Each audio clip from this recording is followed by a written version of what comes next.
Okay, let's get started off with a prayer. Philip, could you offer the prayer for us? Sure. Thank you. All right. Dear Heavenly Father, we thank you for this day and for this chance that we have to be gathered together as a group. Father, we ask you to bless us with thy spirit that we can analyze the case and apply it to our learning. We're thankful for this opportunity, and we say these things in the name of Jesus Christ. Amen. Amen. Amen. Amen. All right, so I'm just going to give a quick summary of the case study about the Ritz Carlton Hotel Company. I think most people are pretty familiar with the Ritz and their level of service, but it was kind of cool to see how detailed and specific everything was. So this situation is the Ritz Carlton kind of gets chosen as a partner for Millennium Partners, who is going to be putting together a huge complex in DC, with the Ritz being kind of the centerpiece of that. I think it's a 300-room hotel. So the Ritz is also kind of competing with the Four Seasons, which is they're also kind of having deals with Millennium Partners for other resorts. So they're trying to make sure they get this deal correct. But essentially, a lot of the discussion is about how, forget their names, James McBride, who is going to be the general manager of the new Ritz in DC, and Brian Collins, who is the manager of the hotels for Millennium, how they're going to figure out the opening of this hotel and who will kind of be making the big decisions there. The biggest decision being on how they're going to train all the employees. And it talks about the 7-day program that they have to train their employees, which I thought was pretty darn impressive. Yeah, I had no idea that was a thing.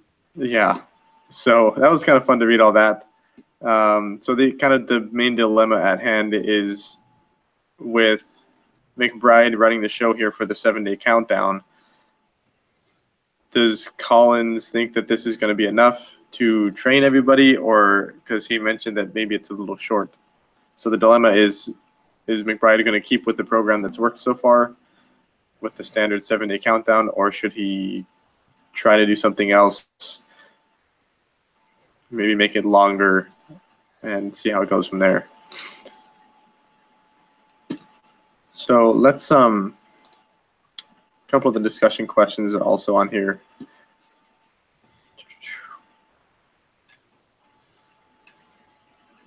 So one of the questions here is define what a competitive advantage is. So if anybody has any input there, what does competitive advantage mean? It's something that makes your company stand out compared to the others. Yeah, that's pretty good. So Ritz is obviously a hotel company, and I think everybody's stayed at a hotel at some point or another and understands how they work. So what is the Ritz's comparative advantage compared to other hotels?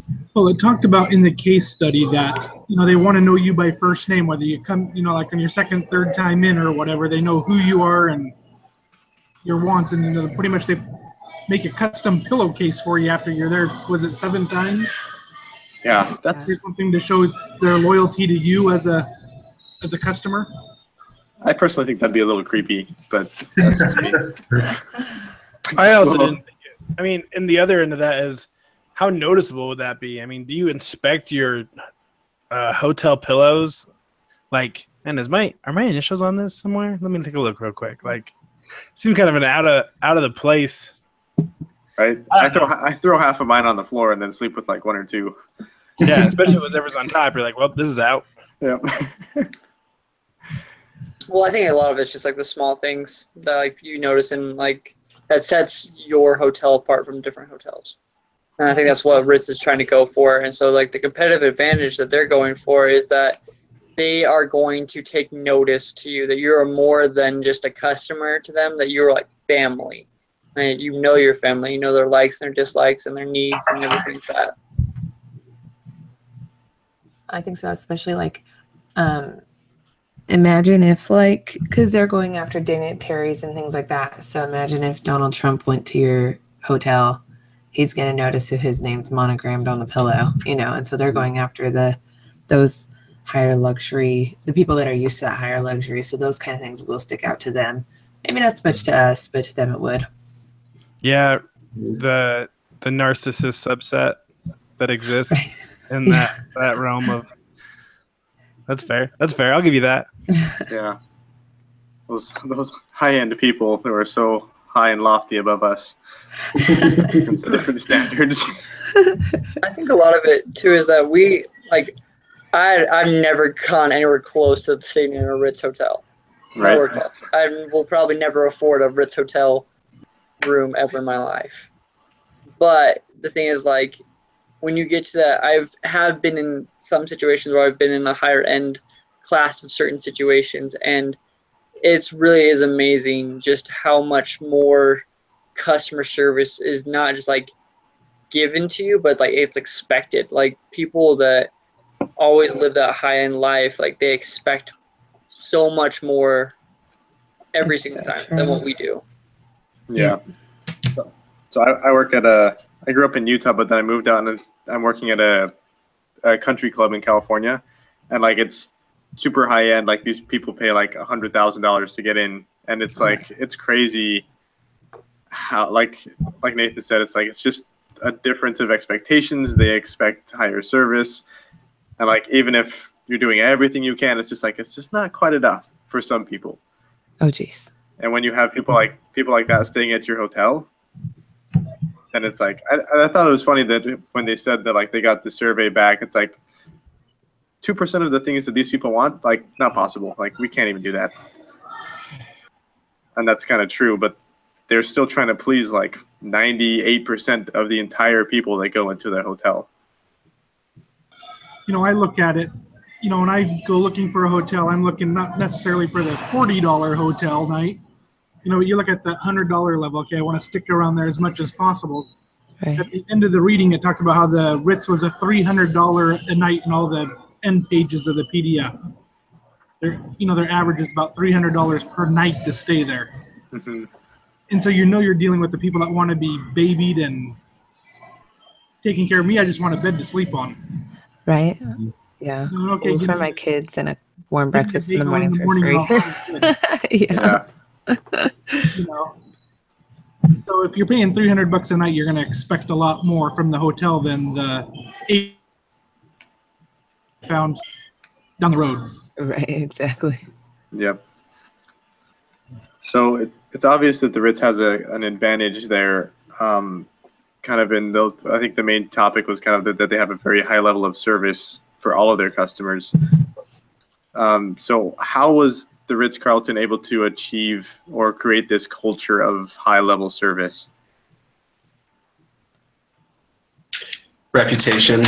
That's one thing that I pointed on, like going to analyzing the problems. I put one of the problems of changing the 7-day countdown is they have a image to keep because they have such a strong reputation for, one, doing that 7-day countdown, but also tons of other things like the embroidered pillowcase and like tons of different things that set them apart. But I just think reputation, you slip up once and it's gone. Yeah, it started with that guy with what was his name? The one that first started it. Caesar? With how important it was for him to have this high quality hotel that would be accepted in Europe, which I guess European hotels are better than ours. So I wouldn't know. I wouldn't know either. And so it started with him, and then it just kind of passed down. I mean, if you remember that part where they were meeting people in the airport with like mimosas and things on silver trays and things like that, it creates like an expectation of service from the beginning that you kind of have to maintain, or else you don't have anything backing your brand anymore. Yeah.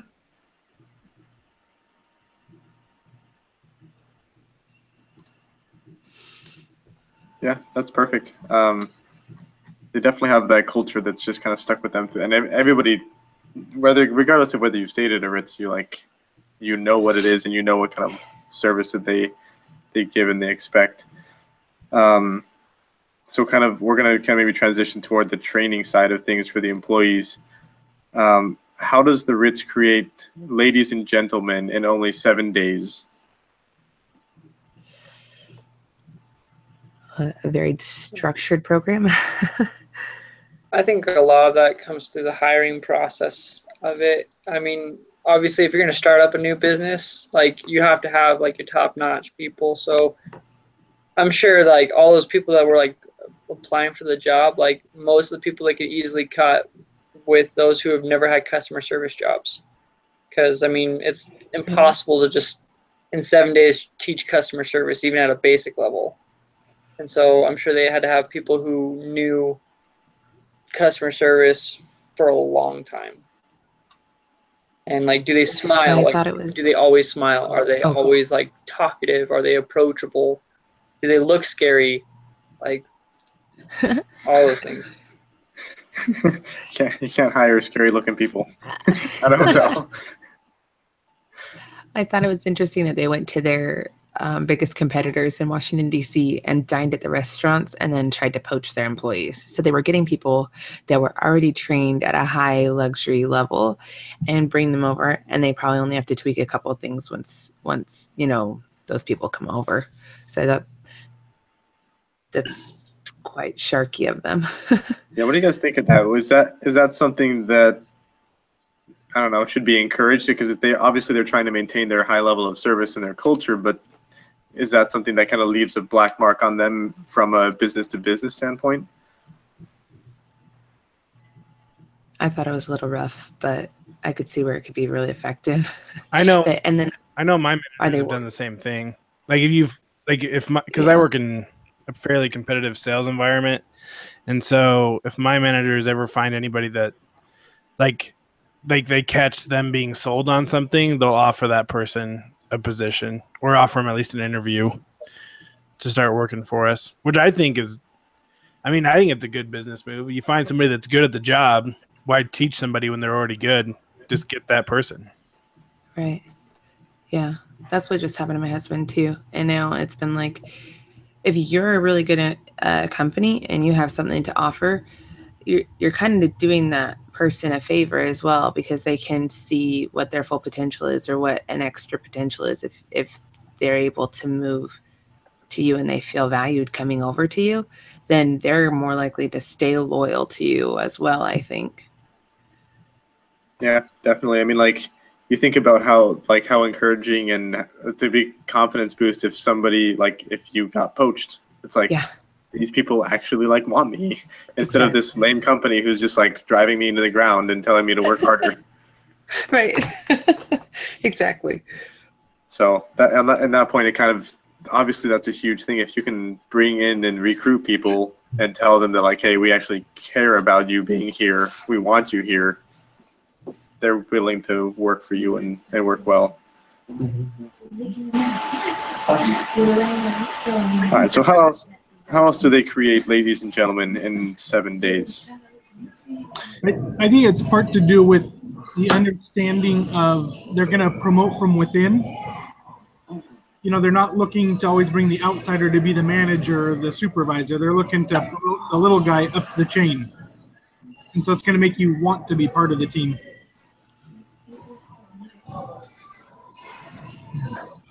Oh. I think one other thing too is under the 7-day countdown subtitle in the case study, it says they were quoting I don't know who they're quoting. Collins. They're quoting Collins. It says, "We have a very slow orientation process that aligns the worker with the mission of the company. The reality is that as an adult, you only prepare from significant emotional experience. Otherwise, you don't change. You hire someone for a new. I can't hear any of what's going on. Yeah, I don't know what. Sorry, that's not me, is it? I It's can. Josh's mic. It Is picks it- up a little bit more than the. I don't know if you have a mic on your headset, but it picks up like everything in your room. Okay. Okay. Hold on one second. Let me tell my neighbors here to be quiet.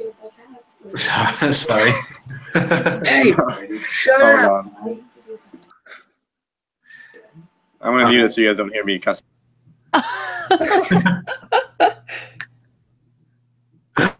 But anyways, just like what she was saying is adults only change from emotional experience. It's like going back to like you can't teach an old dog new tricks. So I think that's just one thing they create in a very significant emotional experience. And I don't know how they do that in the 7 days, but I think it's kind of like the MTC where it's just kind of like you're smashed into a wall and it finally hits you like you're on your mission and everything. But I think that's one type of thing that they do where it's just like a crash course and you better pay attention, and it's kind of an emotional experience for them, and that's how they change. At least that's what I thought. That's a really good analogy about the MTC. Like that's how it felt to me. It's just like before I got into the MTC, it was just like, yeah, this is cool. I'm going on a mission. This is going to be great. And then like day one, it's just like, oh my gosh, like what's going on? It's like exactly. like all this stuff and all this information. I remember my language teacher was just like walked in and he didn't say a single word of English the first day. Yeah, like, same. I remember that. Oh my gosh. That's awful. But I like you said, it's an emotional experience, and you remember that stuff, and it kind of motivates you to be like, okay, I gotta really learn this. Mm-hmm. I think another thing that added to it was from day one, I think they were taught that giving or talking about problems that exist in the company are okay. And so Yeah. people aren't trying to be secretive about turning in things that aren't working properly or whatever, things that need improved. And so it helps us create an atmosphere of people wanting to make the company better because it's welcome versus people frowning upon you for doing it. Yeah, I would agree with that. Yeah, I just randomly came upon this section here. It says, we have created an environment where there is no fear of retribution, an environment where employees understand that their responsibility is not only to fulfill functions, but also to have a purpose. One of their purposes is to improve the system. So I think that's one of the reasons why they're probably so good, is because all their employees are constantly like, okay, how can we make this better? What can we do to improve it? Yeah.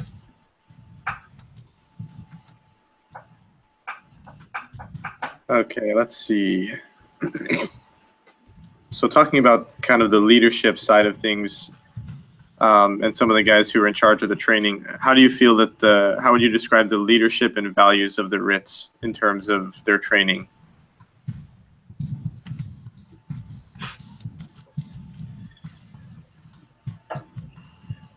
Are you talking about like the training of the leaders or how the leaders are training?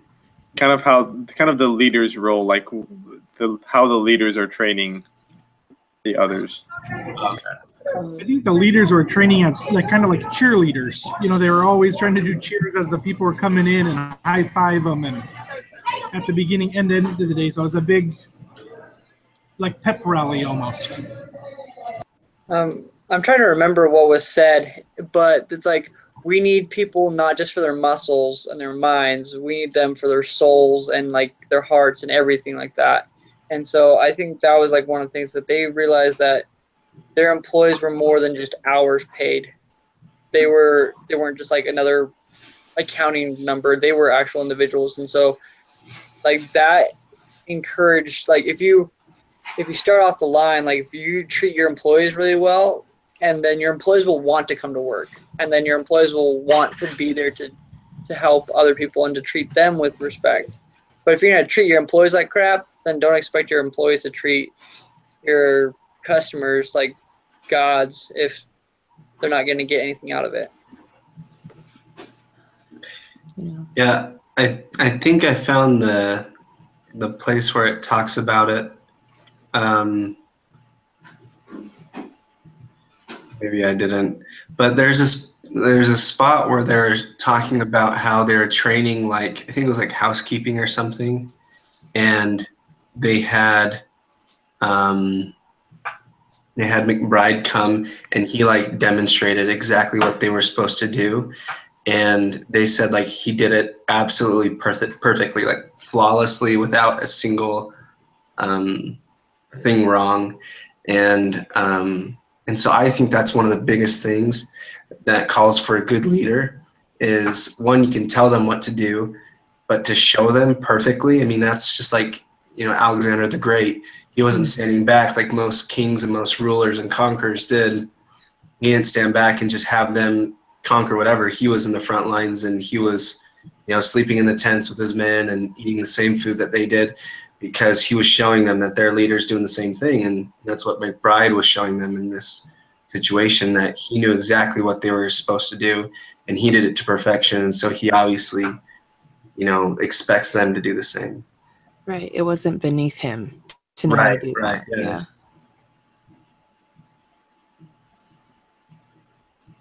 Yeah, I really like that. Kind of like what you guys mentioned, that all of the leaders were able to come in and perform like the lowest of tasks. Like one of them like came in and he's just like watched one of the guys like bust a table or serve a table, and he's just like, okay, let's watch me do it, and then you guys just watch. And it's just like when the like head man comes in and busses a table, like you're gonna be paying attention.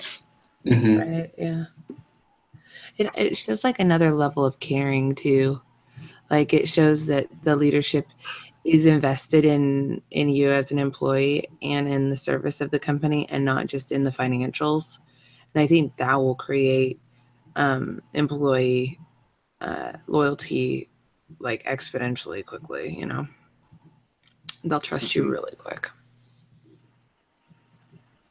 So kind of a question on that side, kind of maybe challenging that. Because the first kind of section of the training, it talks about how, again, it is very like service philosophy and getting everybody ready to serve and to be happy and to be really good employees. It says service is our profession, but then it says Schultz conducted the leadership orientation for the managers, and the tone changed. He said this business is created for one reason, to make money, and this is your role. So why do you think there's such a huge kind of change in tone between the lower level employees and the managers?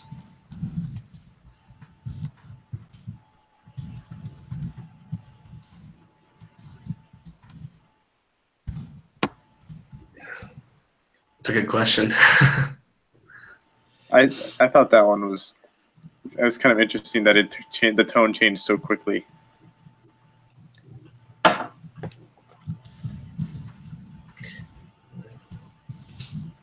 If I go back to like thinking of maybe use the United States as an example, I mean, there's going to be a different type of training for, I don't know, than people that aren't dealing with the major problems. I don't know how to make sense of what I'm feeling, what I'm thinking about it, but I just feel like if the lower level employees are able to feel trust and that they are listened to and that they don't need to worry about everything except for what they are supposed to accomplish, then they'll work more efficiently. And it's the leader's responsibilities to worry about everything. Mm-hmm. So, I don't know.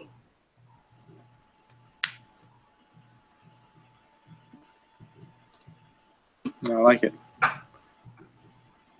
All right, let's talk a little bit about the decision about either lengthening or keeping the training time the same.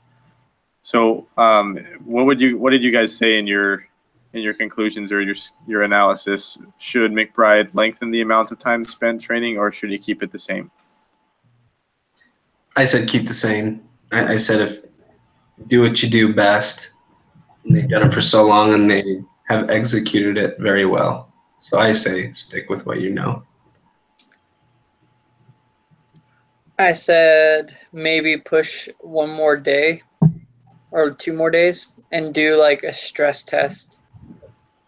Like, I don't know if you guys have ever seen like Bar Rescue. There's like a show on Spike. It was actually pretty cool. But they do like a stress test. So they like fill this like failing bar full of like customers. And there's like, let's see how you guys handle in the situation. Like, we're not expecting you guys to quit or anything like that, but we just want to see how you guys can handle up under stress and like what is expected of you. And so if they were to somehow do a stress test at the Ritz, so like these people who probably never have ever been to a Ritz, that they know exactly what it's going to be like on the most stressfulest day, like Christmas time or whatever. If they know exactly what is expected of them in a stressful situation, I think that would have been like the best situation for them. So maybe like 9 days. So the stress test and then the evaluation day afterwards. Okay, that's a good idea. Yeah. Yeah, that is. I put that they should. Yeah. Oh, go ahead, Philip. No, you're okay. Go ahead. Okay.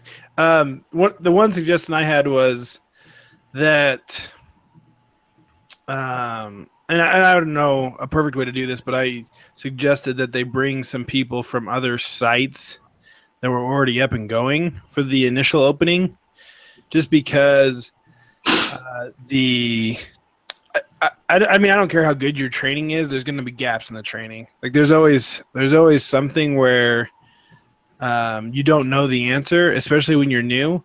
And somebody that's been seasoned, they've seen all of the weird exceptions. Like they're ready to go. At work, before I started my job, I had a 2 months of training and 2 months of supervision before I was doing like unsupervised work. And it's because there's so many different things that could happen. And even with the training, like it's like they only promised 80%. They're like, at most we're going to cover 80% of what you do. There's going to be 20% you're just going to learn on the fly. You're going to have to figure out, it's going to be exceptions to the rules, and you have to figure out how it fits within what rules there are and what exceptions we can make. And so I think having a whole new staff just try and figure it out on the fly is kind of stressful because you don't know what kind of exceptions you can make. You don't know what the parameters are. I mean, you've got a paper Palm Pilot as your guide. I'm going to pull this piece of paper out of my pocket and be like, oh my gosh, yeah, this will work, right? No. Like, so anyway, I thought it would. I mean, yeah, 7-day training. I mean, honestly, you're going to learn most of it as you do. So I'm okay either way. You want to lengthen it, you want to keep it the same, whatever. But to have somebody that you could be like, give a quick call and be like, hey, can I get your assistance with this issue? And then, get them to weigh in. I feel like that has a certain amount of value to it. Now, I mean, I can see that going the other way with it and being like, no, you want people to become independent and figure it out for themselves, and you want everyone to be like that. Great. But you may end up giving away the farm that first month or two while people are figuring out what the difference is between a plate and a platter. Like it's an adjustment. So yeah.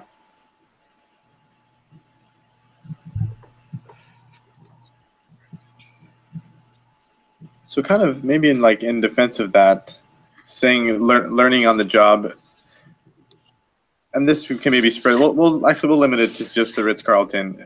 How much time or how much training should be done on the job versus all before the opening?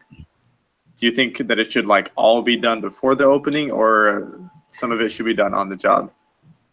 Oh no, I think some of it. Well, I mean, I would do it the way they're doing it. Do the 7 days and then just.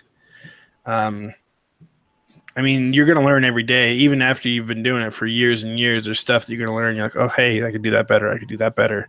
So, I mean, maybe don't kill yourself trying to make sure they know absolutely everything, but you'd want to make sure that they have the resources to find things out when they hit dead ends. Right. And they may have mentioned that, but I didn't see it in my read over this morning. I don't know about the resources, but I think I do recall them mentioning that they wanted to train their employees to like be independent and to handle tough situations on their own without having to be like, well, I don't know the answer to that. Like, sorry. That's not kind of the high service that they're looking for. So I was going to say there that it's impossible to train completely or 100% beforehand. It takes on the job experience before all training can be done. You know, there's just going to be situations that you can read a book all you want or watch a video on it, but until it's hands-on and you've experienced it, it's impossible to train on it. That's what my football coach would always say in high school. He said, you can watch all you want from the sideline, but you do not understand what it's like until you're on the field. Right. It's kind of a tough thing because with such high expectations for a Ritz Carlton opening, like the people that show up that first day, they expect like the best Ritz Carlton experience, but they're getting the freshest employees that the Ritz has. So I can see where it's kind of a tough situation where I can see where lengthening it would be a good idea, but then again, you got to get them just in the battlefield and learning things on the fly. You know, I think I'd go back to, not sure who said it, was it Dallin maybe, about the training, you know, like a live training session, you know, take it that a day and have guests. There was a time here when they opened up a new Applebee's or whatever in our town, and it was just a first come, first serve, free food, no, you know, no cost, the full menu. You got to order anything you wanted off of it just so they could train their employees, you know, and you had feedback cards. Yeah, that was Nathaniel. You know, could you do that as the Ritz Carlton to bring in the families of the employees or whatever and just fill that every room in the hotel for one night so the staff could, you know, get used to room service or, you know, having to change out beddings or whatever the situation maybe have for one night. Or But even since like, they have, go ahead, Megan. Oh, I was just going to say how they had that program going on that people won, you know, from each hotel. They won that trip to somewhere. They could do something where different members of management from other hotels could come in and do that and stay because they know what the quality is that they're supposed to have and they know the kind of people that are coming in. So they would be able to put on that act and be able to be as demanding as those people and be able to then go in afterwards and help analyze and critique the new employees on it, help them improve. Yeah. Yeah, it said they do some like mock training of situations, but I mean that's because I actually one of my jobs right when I was in college in Utah, just kind of during the summer, was working at a hotel, and I never worked at a hotel before. And they put me on the front desk, and I was terrified of answering the phones because like I didn't know how to answer most of the questions at first. But like the guy that was training me, he's just like, all right, we're gonna do like 30 mock phone calls every day until you feel comfortable. And like they have their little paper like order of things you're supposed to say and ask and stuff like that. And I was like, oh my gosh, this is stressful. Even the mock ones, I'd be like, oh, I screwed that one up. So the mock training was like, for me, that was super useful to help me get comfortable. Yeah. Once it's just like, okay, this is a real live customer and I don't know what they're going to like say to me. I don't know what's going to happen, but like, at least I'm ready because I practiced. Yeah, absolutely.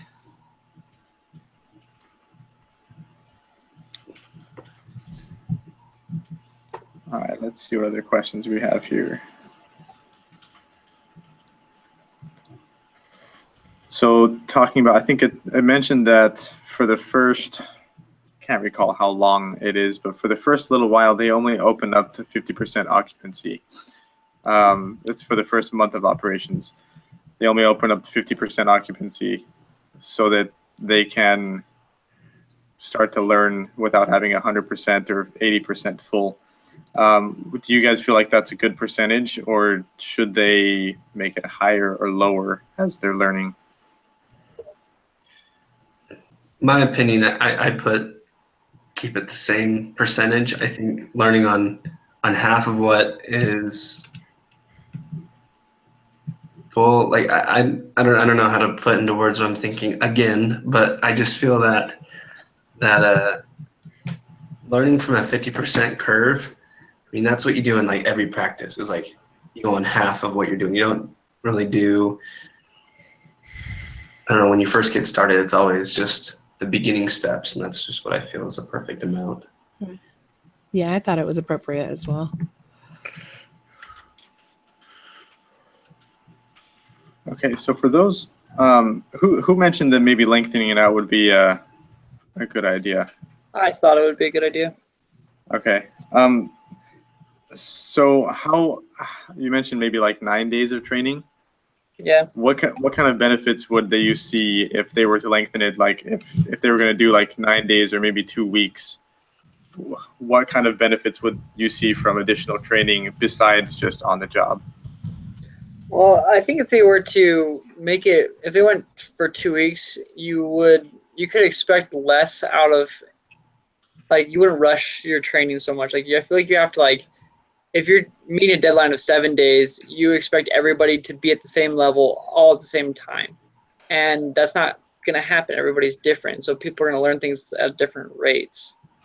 Also, this gives, if you go longer, it gives the owners like more leeway to put like, or more ability to put their own like ideas of training and what they want into their own hotels in. Although I didn't advise for that. So, but and also I just feel like it gives the training staff just a little bit. Because these people that are training or like that pick the other people, they're not all like Ritz employees or like, so some of them haven't even like worked for a Ritz company before, and so they don't all have the exact like values. They don't have all that under their belt too. So Yeah. that was just Perfect. I like it. All right, so I don't have too many other questions here. It asked me to do some research about the case and figure out how things turned out. It didn't like give me anything about what actually happened, and I did like tons of research to see like what happened, but obviously there's not many details about whether they kept the training or lengthened it. So I'm pretty sure that they kept it. And kind of on my side of the defense here, I think Alan mentioned it too. Like if you're doing something that works really well and you've been doing it for years, yeah. then stick with it. Mhm. Like Millennium Partners just needs to trust that like this is the Ritz Carlton we're talking about. Like they've done it really well for years, and so they've definitely put a lot of thought into it. And I liked reading kind of the history of the training program and how they had a huge emphasis on human resources. And then one guy came in and he's just like, nah, you've got to get the systems down if you're going to make the humans. He's like, I want to get the Ritz-Carlton to the point where a ham sandwich could run this place. I thought that was hilarious. I'm like, that's awesome. That's great. Well, and yeah, go ahead. yeah, I totally agree with that. Like it's working. There's no need to fix it at all. And the problem is that like Ritz Carlton is just managers of hotels, so they manage different hotels from different owners. And if every owner is going to implement their own training plan, then that just makes it so much harder for the Ritz to do what they want to do. Yeah, exactly. The one suggestion that I kind of had was to make it not seem like the Ritz is just stuck in their ways, because obviously the higher level companies always have to adapt and change and improve. That like the same philosophy that the Ritz takes toward their customers about like, we want to know exactly what they want, and we send out surveys to figure out exactly what they want from their hotel. I think the same thing should be done about the trainings. Like after the training is over, send out a survey and be like, okay, what things could we have hit on more? Or maybe like a month after they've worked, like what things were you not prepared for? What things could we improve in the training to make you more ready, so that they can keep improving the process, but still keep it relatively the same. I also understand it from the millennial point of view. They've invested, what is it, $700 million in hotels for the Ritz Carlton to run. And they get a little anxious, of wanting to make that money back as quick as they can. Yeah. Just because it's costing them a lot of money in interest, I imagine, and other fees to do it. But we're talking a month here. The millennial just needs to understand that you got a month of training to make the hotel work properly on the job at 50% capacity versus not having any clients for an extra week or whatever they're thinking. At least they're getting 50% back right away. Right. Yeah, exactly. They're thinking they want 100% back right away. They're not wanting to take that little bit of extra time. But what could be worse? If you go 100% right away and something goes bad and you just lost how many clients? You lost one client and whoever he tells and all of his connections, then you just lost hundreds of clients off of one bad mistake of rushing full capacity. Yep. And you think, once word gets out that the Ritz in DC that's run by the Millennium Partners is like tanking, it's not really going to hurt the Ritz that much because the Ritz already has such a good reputation. It's going to hurt the Millennium Partners a whole lot more.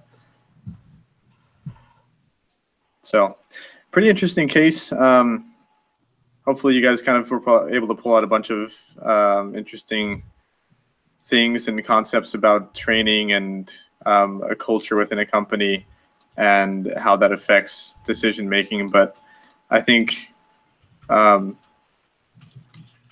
sure the Ritz is continuing to do things well, and their focus is on the customer and on their employees to keep them happy. So I think they're doing well, and they probably made the right decision there.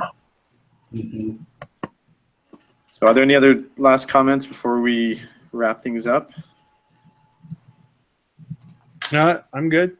Yeah, same. Yeah, I'm good.